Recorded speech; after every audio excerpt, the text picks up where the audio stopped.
Kasaragod ബേക്കറിൽ phone വിളിക്കിടെ ശല്യം ചെയ്ത മകനെ അമ്മ ചായപാത്രം ചൂടാക്കി പൊള്ളിച്ചു. പള്ളിക്കര കീക്കാനം സ്വദേശിയാണ് ബേക്കൽ പോലീസ് സ്റ്റേഷനിൽ ഭാര്യയ്ക്കെതിരെ പരാതി നൽകിയത്. സംഭവത്തിൽ പോലീസ് അന്വേഷണം തുടങ്ങി. യുവതി ഒളിവിലാണ്.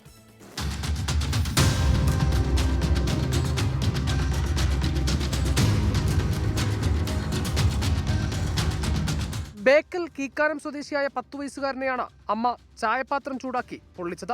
ആൺ സുഹൃത്തിനെ വീഡിയോ കോൾ ചെയ്യുന്നത് കണ്ട മകൻ അതാരാണെന്ന് അമ്മയോട് ചോദിച്ചു. ഇതിൽ പ്രകോപിതയായ അമ്മ കുട്ടിയെ പൊള്ളിച്ചെന്നാണ് പരാതി. കഴിഞ്ഞ മാസം 28-ന് നടന്ന സംഭവത്തിൽ വിവരം പുറത്തു പറയരുതെന്ന് അമ്മ 10 വയസ്സുകാരനായ മകനെ ഭീഷണിപ്പെടുത്തിയെന്നും പരാതിയിലുണ്ട്.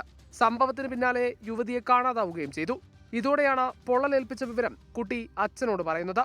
10 വയസ്സുകാരന്റെ അച്ഛന്റെ പരാതിയിൽ ബേക്കൽ പോലീസ് കേസെടുത്തു. BNS 118, ജുവനൈൽ ജസ്റ്റിസ് ആക്ട് 75 എന്നീ വകുപ്പുകൾ ചുമത്തിയാണ് കേസ്. കള്ളാർ സ്വദേശിയായ യുവാവിനൊപ്പം യുവതി പോയതായാണ് സംശയം. യുവതിയെ കാണാനില്ലെന്ന പരാതിയിലും പോലീസ് അന്വേഷണം ആരംഭിച്ചിട്ടുണ്ട്. 24 കാസർഗോഡ്.